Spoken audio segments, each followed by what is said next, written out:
क्या यास्मीन राशिद को गिरफ्तार कर लिया जाएगा? पाकिस्तान तहरीक इंसाफ के कारकुनों ने रहनुमा डॉक्टर यास्मीन राशिद को गिरफ्तार करने की पुलिस की कोशिश नाकाम बना दी। उन्होंने कहा कि पुलिस ने मुझे जाने दिया और अपने क्लिनिक पहुंच गई हूं। डॉक्टर यास्मीन राशिद ने मजीद बताया कि पुलिस ने मेरी कार को शादमान अंडरपास पर रोका और मर्द एहलकारों के हमरा एक खतून पुलिस एहलकार ने गिरफ्तार देने का कहा और एक खतून पुलिस एहलकार ने गिरफ्तारी देने का कहा। इस दौरान ये खबरें भी आईं कि डॉक्टर यास्मीन राशिद को अली बिलाल और फजीले शाह की मौत के केस में हकायक छुपाने पर गिरफ्तार किया जा रहा है।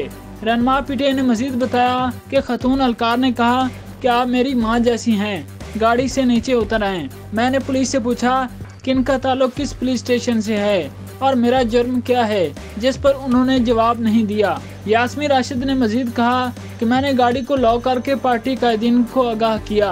पुलिस सरकार वर्कर्स के आने पर मौके से चले गए। मेरी पार्टी ने कहा कि आप अली बिलाल केस में जमानत पर हैं, आपने गिरफ्तारी नहीं देनी। वाज़ेह रहे कि पुलिस ने पीटीआई रहनुमा यास्मीन राशिद की गाड़ी को शादमान अंडरपास के करीब घेरे में ले लिया था, जिसके बाद उनकी गिरफ्तारी का इम्कान था।